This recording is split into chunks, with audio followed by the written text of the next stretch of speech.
মিয়া গোলাম পরোয়ার একটা সঠিক কথা বলেছেন যে প্রমাণিত হয়েছে দলীয় সরকারের অধীনে নির্বাচন নিরপেক্ষ হবে না।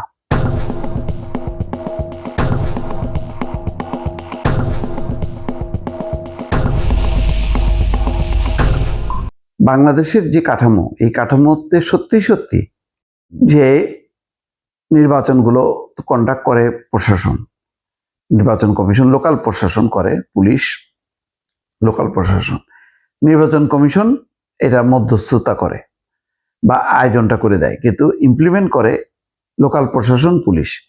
তো লোকাল প্রশাসন এবং পুলিশকে যে অবস্থায় চরম দলীয়করণ, তো আওয়ামী লীগের সময় চরম ওই আওয়ামী লীগকরণ, এখন বিএনপির সময় স্বাভাবিকভাবেই তারা বিএনপির আনুকূল্য পাওয়ার জন্য তারা দলীয়করণ হওয়ার চেষ্টাটা বিএনপিকে চেষ্টা করতে হবে না, তারা নিজেরাই বলবে যে আমরাই তো বিএনপির সাত চালক। তো বিষয়টা আসছে বগুড়া 6 এবং শেরপুর 3 আসনের যে উপনির্বাচন, এর মধ্যে বলা হয় যে শেরপুর 3 নাকি সবচেয়ে খারাপ নির্বাচন হয়েছে, একেবারে রীতিমতো জাল জালিয়াতি। তো সেটা বলছে যে মিয়া গোলাম পরোয়ার সেটা তুলে ধরে বলছেন যে সরকার গঠনের পর বিএনপির অধীনে প্রথম উপনির্বাচনে আওয়ামী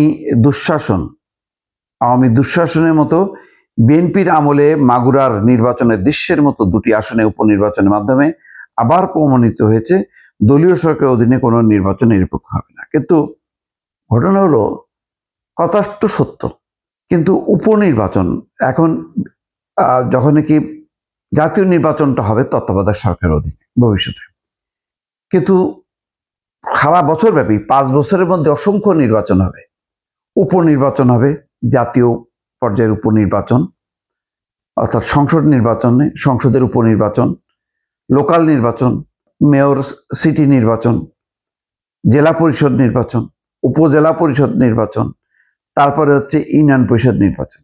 এইগুলি তো দলীয় সরকারের অধীনেই হবে। তখন কি হবে? তো তখন তো ওই যে দল থাকবে তার আনুকূল্যেই কাজ করবে প্রশাসন, পুলিশ। মোট কথা, প্রশাসন এবং পুলিশকে যদি সেপারেট করা না যায়, তারা নিজস্ব শক্তিতে যতক্ষণ না বলিয়ান না হবে ততক্ষণ পর্যন্ত কিন্তু ওই তারা দলের আগ্রাবাহ হিসেবে পরিচিত হবে। আর এখন তো চরম খারাপ অবস্থার মধ্যে প্রশাসন এবং পুলিশকে ঠেলে দিয়ে আওয়ামী লীগ বিদায় নিয়েছে।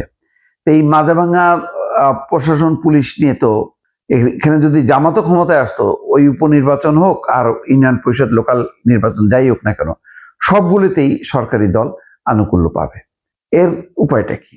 এখন তত্ত্বাবধায়ক সরকার তো ঘন ঘন প্রতিটা ক্ষেত্রে তত্ত্বাবধায়ক সরকার গঠন করা যাবে না। লোকাল নির্বাচনের জন্য একবার, উপনির্বাচনের জন্য একবার, এগুলির সমাধান কি?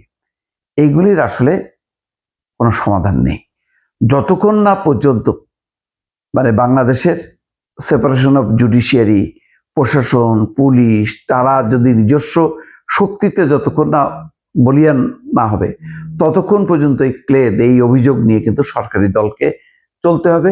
বিরোধী দলও তাদের ক্ষোভ বিক্ষোভের মাত্রাগুলো চালাতে থাকবে। এছাড়া আর কোনো পথ আছে বলে মনে হয় না দর্শক।